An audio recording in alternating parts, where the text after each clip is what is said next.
Hello, and welcome to our weekly dialogue with Helga Zepp March. She's the founder and chairwoman of the Schiller Institute. Today is March 20th, 2024. I'm Harley Schlanger, and I will be your host. You can send us your questions via email to questions@schillerinstitute.org, or you can post them on the chat page in YouTube. Let's begin our discussion by talking about the re-election of Russia's President Putin, who easily overcame efforts by the West to undermine him by targeting Russia, by running operations against Russia designed to weaken it. And yet they didn't succeed, and that helped give him an overwhelming margin. But along with statements attacking his re-election, Western leaders are repeating their warnings that NATO has to prepare for a war with Russia, saying that Western governments must gear up military budgets to prepare for war. European Union Council President Charles Michel even did a parody of Orwell's 1984 statement by saying, quote, "If we want peace, we must prepare for war," unquote. So there are two questions initially from this overview on the question of the Russian election. The first one is, what is driving this reckless rhetoric from NATO? And secondly, from someone from the Middle East, how is the non-Eurocentric world responding to Putin's re-election and the war buildup overall in the global North? Well, if you are trying to look at this election result, it's almost as if this happened in two different universes. One is the Western media and mainstream politicians who all say this is a complete farce, this was no democracy, this was all pre-orchestrated. But then if you look at how it looks from the Russian side, and I did watch the celebration on the Kremlin, which was the coincidence of Putin's election victory and the 10 years of the Crimea joining Russia, you get a very different picture. And, people who are actually knowledgeable about the internal situation in Russia are telling you that Putin does have the support in the population, reflected in the 87% of the vote. And it is especially the perception of the Russian population, how incredibly full of venom the West has become against Russia, which made this election result even stronger. So, the West is obviously driven, and there are, people who are more concerned about their own position as leaders of government and re-election rather than the consequences of what is happening. So I think, in a certain sense, the election result was to be expected, and that, in my view, is a good thing, because compared with most of the leaders in the West, Putin is actually an incarnation of patience and reason. And I know that a lot of people will now get hyperventilating attacks, but so be it. The problem is that, there is right now a rush to war, and you mentioned some of it. I could elaborate it much longer, but I think the most wake-up call comes from the head of the UN General Secretary Guterres, who yesterday spoke at an open debate at the UN Security Council. And he made a warning, and I actually find this warning so precise in its wording that I actually want to read it to you, because I think it will not be published widely in the Western media, but I think it's an appeal to wake up of the utmost importance. So let me read you an important quote from that speech. He said, "Today we meet at a time when geopolitical tensions and mistrust have escalated the risk of nuclear warfare to its highest points in decades. From academics and civil society groups calling for an end to the nuclear madness, humanity is calling for a step back from the brink. And what is the response? States possessing nuclear weapons are absent from the table of dialogue. Investments in the tools of war are outstripping investments in the tools of peace. Arms budgets are growing while diplomacy and development budgets are shrinking. The dialogue must turn to valuing and developing populations for their skills, their talents, their genius. A cynical dog-eat-dog mentality where to get ahead requires pushing someone else down has led us to a horrid specter of famine, death, and thermonuclear extermination. And actually, if you want to read the whole speech, do so, because it is absolutely not one iota exaggeration. Right now, I think we are reaching an extremely dangerous point because there are many reports from French military and others, estimates that the Ukrainian army is about to be defeated, about to collapse. And then, naturally, you have all these efforts to surround Russia with new military treatments. Macron supposedly is, threatening to send 20,000 French troops into Ukraine, which from the Russian standpoint is a red line. Then you have the Polish-German rapid deployment force being built. Then you have British efforts to massively increase the drone supply. You have Stoltenberg visiting Azerbaijan, making a special treaty between Azerbaijan and Nato. Now look at the map. What happened to the promise not to move NATO 1 inch to the east? You have now an encroachment of Russia from all sides. And, I think we are really heading towards nuclear war if we don't stop this. And if you look at the hysteria, you have all these warmongers, bellicose people, in Germany, for example. One voice of reason coming from the SPD faction leader Mützenich, who says, he does all the verbiage which you are supposed to do about the Russian aggression and so forth. But then he says it's time to freeze, to think about freezing the war, to then eventually come to a diplomatic solution. Now, if you look at the condition of Ukraine, the more than 500,000 people have been killed. The economy is in a shambles. People are desperate, and refugees have left the country. So, it is no longer in a position to keep up this fight. It's not for Ukraine. It's for the ambition of the West to defeat Russia, as they have said many times. But this will not happen because Russia is a nuclear power. And, contrary to Western media, Putin did not threaten the West with nuclear war. In his recent speech, an interview with RIA Novosti, he simply said, again, what is the official Russian doctrine, that if the territorial integrity of Russia is threatened, then, the use of nuclear weapons is an option for Russia and probably will happen. So, the idea to keep pushing this idea that you have to defeat Russia, which is right now the strongest nuclear power on the planet, is pure insanity. And I can only say that people should listen to Guterres and get to the negotiation table.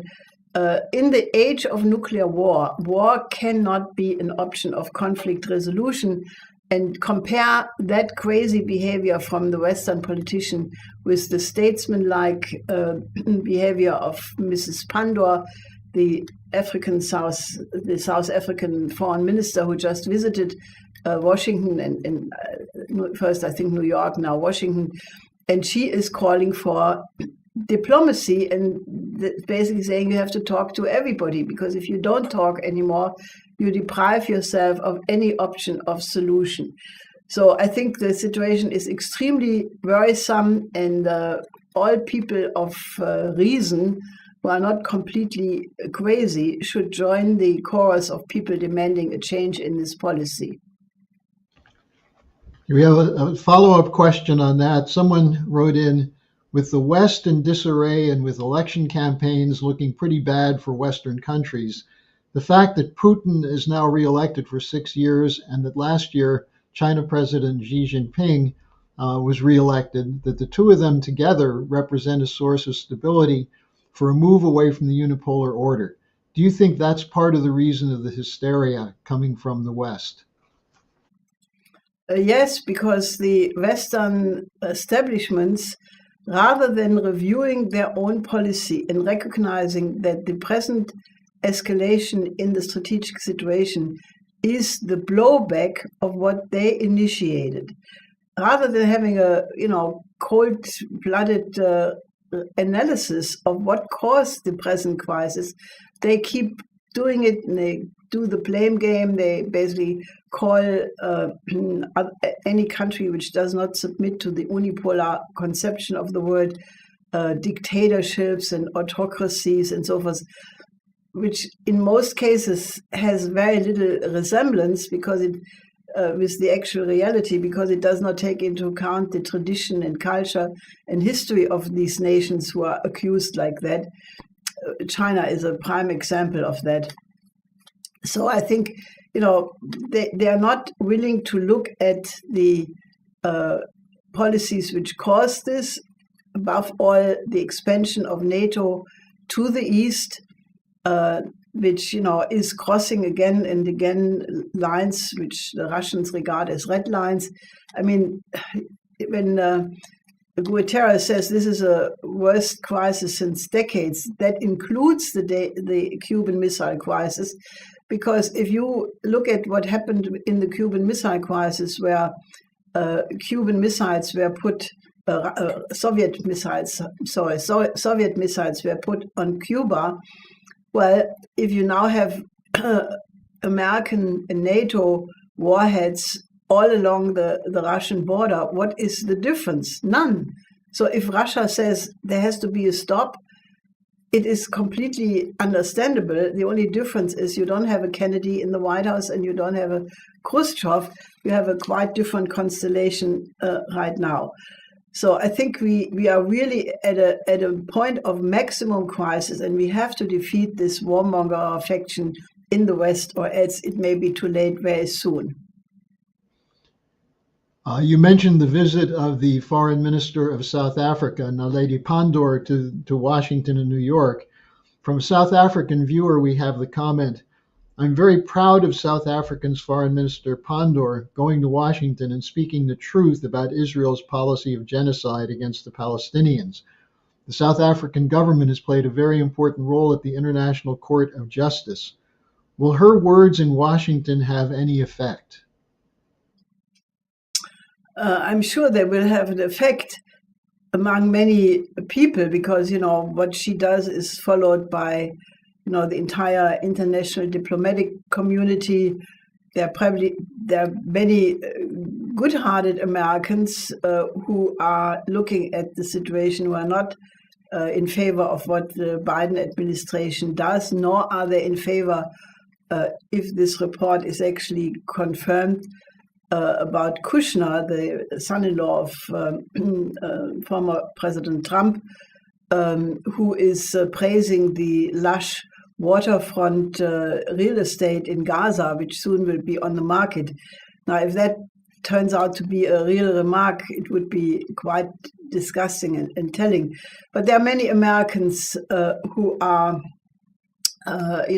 appalled. They are really genuinely disgusted with what the American policy is right now. So I think her words will be heard, and hopefully, the better-minded Americans will do something to push the situation in Gaza to an immediate ceasefire, and make so much pressure on the Biden administration that they have to do it.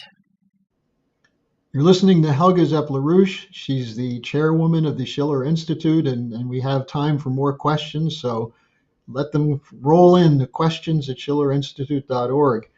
I have a follow-up question from someone from Africa, Munashe, who asks, given Putin's warnings about the potential consequences of direct conflict between Russia and NATO, what are your thoughts on the role of African nations in promoting peace and stability on the global stage?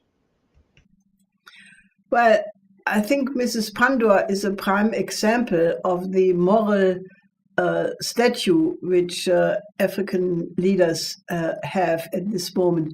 And I think the African continent as a whole is really moving forward and assuming its rightful role on the world stage. I think the spirit of Bandung, which will have the 70th anniversary next year, is fully revived. The idea that colonialism will be put, to sleep forever is clearly guiding most African leaders right now. And many African nations have a clear policy that they want to be middle-level income countries very soon. They assert the right that they produce and process your own resources. In other words, that the status of just being raw material exporters and leaving the profit to the cartels is definitely over. African nations rightfully demand the control over resources and land to process these resources in semi-production, finished production, and have the full industrial chain, so that there is a perspective of reaching a decent living standard fairly soon. I think this is the most fantastic development, and if the people in the West would not be so completely decadent, they would be happy about that. What better situation than to end the poverty for literally billions of people around the world? And one can only hope that the present motion to increase the BRICS are now BRICS 10. Soon there will be BRICS 40 or 50, because 40 countries have applied for membership. And, I think the majority of the global South wants to establish a just new world economic order, which will not be replacing the present imperial design, but it will, put up some completely different system whereby national sovereignty and equal status of all countries will be respected. And I think this is really the lesson people understood from the 600 years of colonialism, and that era is fortunately coming to an end. So I expect, big changes. I think that's really that motion by the global South, in one sense, is the real reason that some countries are fearing to lose the hegemony. But I think we must find a bridge, whereby, the common interest of every single country, including the United States, including even the British, even so that sometimes seems to be difficult to imagine, but even the Europeans who under the EU are presently in a grip of trying to, they're almost more crazy than some of the Americans in their push for war, in which the word diplomacy has been almost completely forgotten.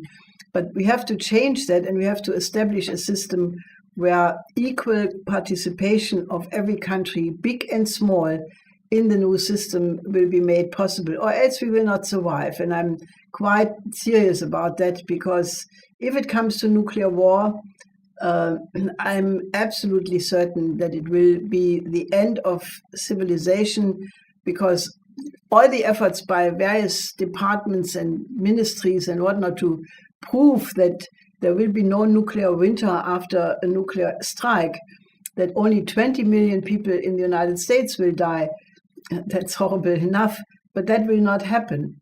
I think the big danger is that we're really playing with the existence of the entire civilization. Now, I want to take a couple questions from Southwest Asia, what's happening in Gaza. Someone wrote in on Schumer's comments calling for new elections to replace Netanyahu. Well, there's some ambiguity in what Schumer actually said. That is that the election should wait until the war is winding down. The questioner asks, does this reflect a shift in Biden's policy, or is it just hypocritical rhetoric in response to the growing opposition to Biden and his support, military and financial, for Israel? Well, I'm afraid it's not anything good. Because if you look at the situation in Gaza right now, the reports coming from the head of the UN Human Rights Commissioner, Volker Türk, or other institutions from the United Nations, there is no more the threat of famine. It is a full-fledged famine.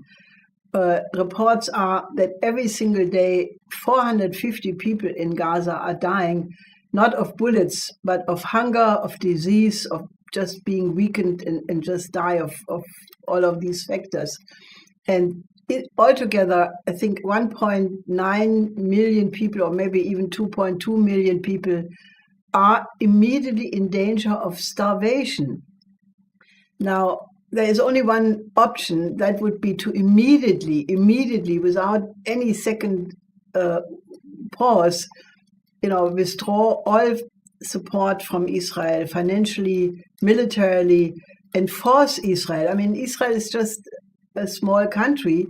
The United States is supposedly the biggest military power on the planet.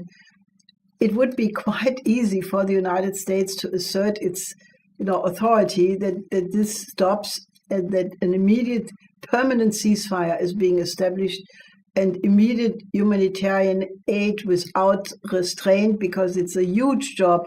And these farcical droppings of food by helicopters, that's just so ridiculous. It doesn't mean anything. Maybe 2 people are safe, but that is no proportion to what is going on.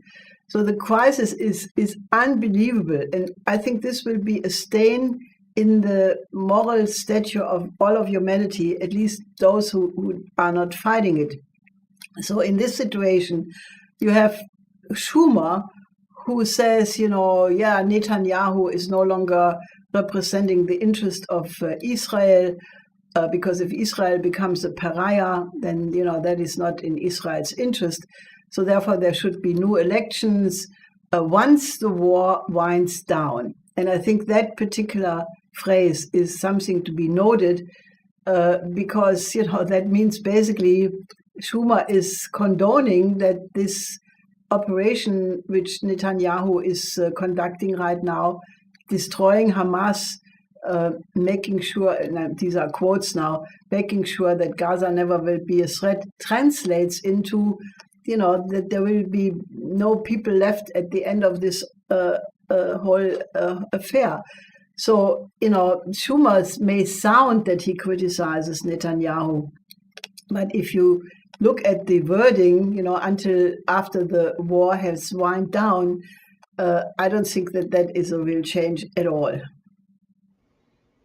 Sticking with the situation in Southwest Asia, we have a question from Richard Trifon, a composer, director of the performing arts at the Eurasia Center.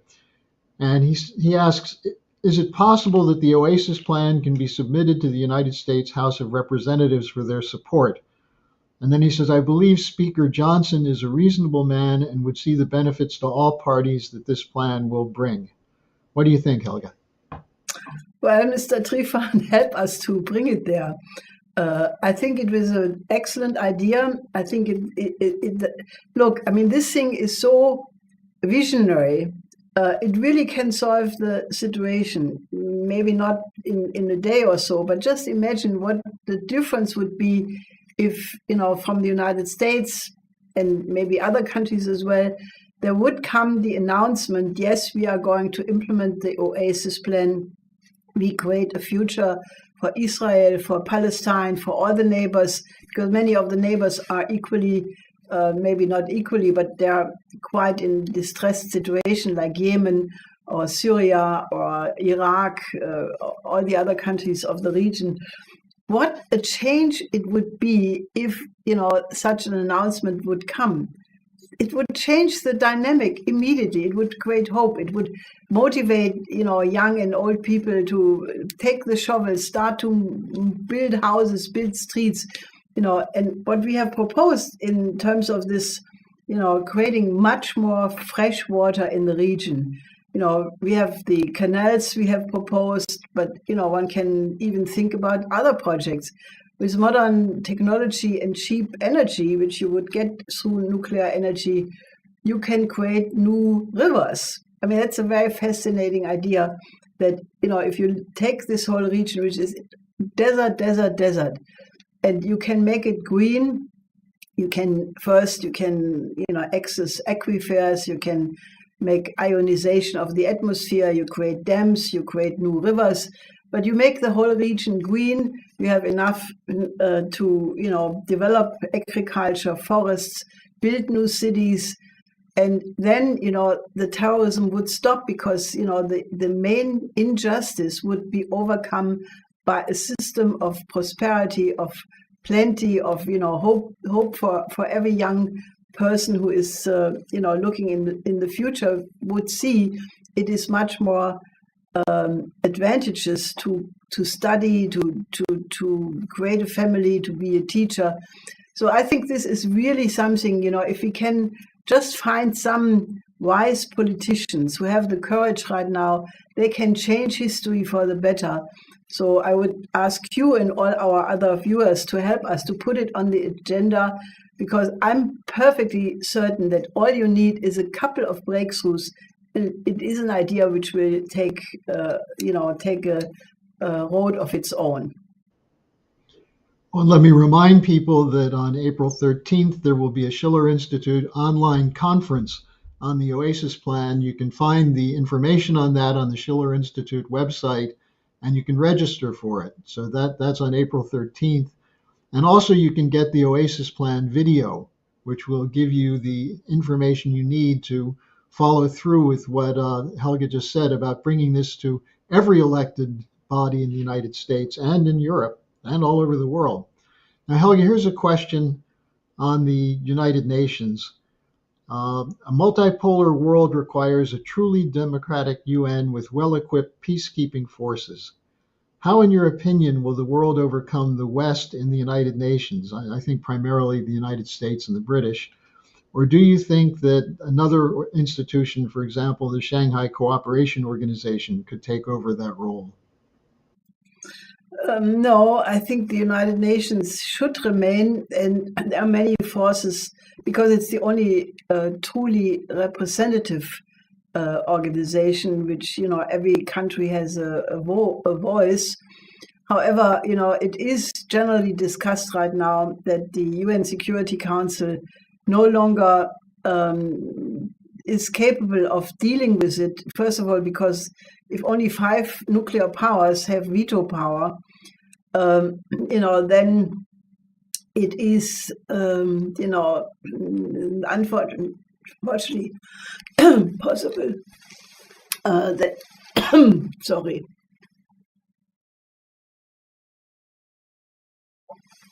that one country again and again vetoes everything and makes it the whole UN Security Council dysfunction.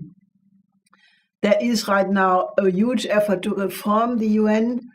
I think Ms. Pandor also mentioned the fact that India is, 1.4 billion people, and they have no permanent presence, which makes it, for example, already very, not representative.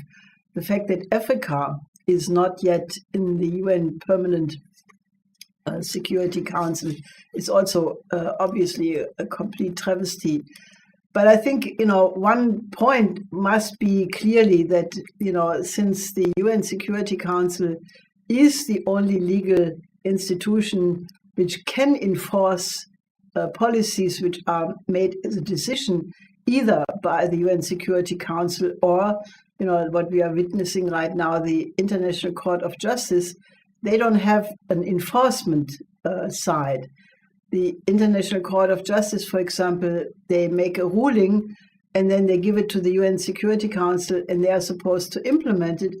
But if that institution is being blocked by vetoes, then there is no enforcement.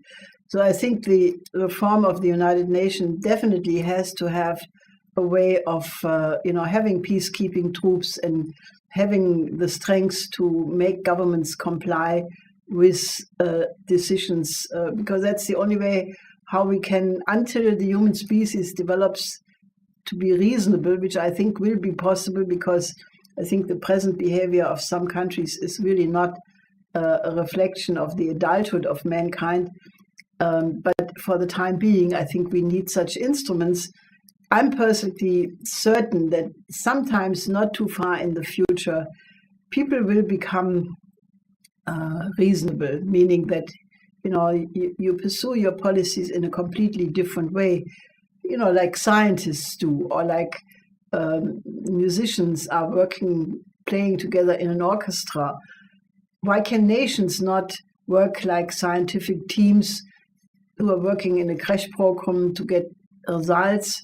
Why can they not work like orchestras with a chorus and a nice performance where everybody is focused on the result? And I think that will be the future of humanity. And I think mankind is capable of that. And I don't think it's a utopia, because I think the present behavior of greed and bellicose efforts, I think that's a childhood disease, and I'm quite certain that mankind will grow out of it. All right, two more questions, Helga. You may not know much about this because it just happened, but from our friend Angela from Ireland, she reported that the Prime Minister of Ireland resigned today after a failed attempt to push constitutional changes, which she said would have been on behalf of the World Economic Forum. The referendum failed, and she said the people won. Do you have any information on what's going on in Ireland? I mean, clearly the Irish are standing fairly strongly in defense of the Palestinian people, but other than that, I'm not sure. No, this news catches me by surprise, but I can only say that I followed the Irish policy in the recent period with great interest, exactly for the reason you said. But I'll inform myself immediately after this broadcast. Okay. Final question then, and this is somewhat, I think, urgent. There are reports that Palestinian leader Marwan Barghouti, who remains in prison in Israel, as he has been at least for almost more than 20 years, that he's being tortured and subjected to beatings, and that many people see him as a leader who could serve in the interests of peace in the region. And so the person who sent the email said, please, can you call attention to this? We need a mobilization to demand his release. I think that this is absolutely right, because of the historic role of Mr. Barghouti, and the fact that he is really appreciated by all factions in the political spectrum makes him an absolutely unique potential figure to be a leader of the Palestinian state in the near future. And we should obviously get more information about what you are reporting, and I'm promising that we will make it a big factor in our mobilization. And I'm calling upon all of you watching to help, because what is happening right now in Palestine and Gaza in particular, but also the West Bank naturally, it is really something which the world conscience is called upon. I mean, this is not an affair of the Palestinians. It is something which I think the moral fitness of the entire human species is being tested if we allow this to happen. That includes the fate of Mr. Barghouti. Then our own ability to survive as a species is highly in doubt. So I call on all people of conscience to help in what you are proposing. Okay, those are the questions I have for you. Any final words, Helga? Well, we have now the Oasis conference coming on the 13th of April. Organize for that. Tell your neighbors, your social media contacts, just everybody to attend that and make that a forceful intervention into the present situation. We have every week the IPC, International Peace Coalition, where we are trying to pull in more and more people, warning of the immediate danger of nuclear war, and naturally the war in Gaza. And so I think help us building an international peace coalition, which eventually should include everybody, because we are all world citizens in light of the danger of a world war. We are also filing for new international security and development architecture, which must take into account the interest of every single country, because otherwise it does not function. We have the letter by Mexican Congressman Robles, who is appealing to that in light of the immediate danger of nuclear war, such a security architecture must be put on the agenda. So spread the letter of Congressman Robles, get it to all parliamentarians, all mayors, elected officials, and let's just try to get a break in the situation and be really aware that we have never been in such a danger like right now. That is my firmest conviction, and we have to get out of it by changing the paradigm completely. Helga, let me close with this. We got a response from someone who asked the question about the United Nations, and he wrote back in, "Thank you for taking my question. Thank you so much for your insightful answer. It really helped me understand the time and the role of the United Nations." So I think we should make sure that people every week come to us with questions and comments, precisely because this is the best way to ensure that people are equipped to do the organizing that's necessary. So with that, we can close, and hopefully I'll see you again next week, Helga. I hope we have another week.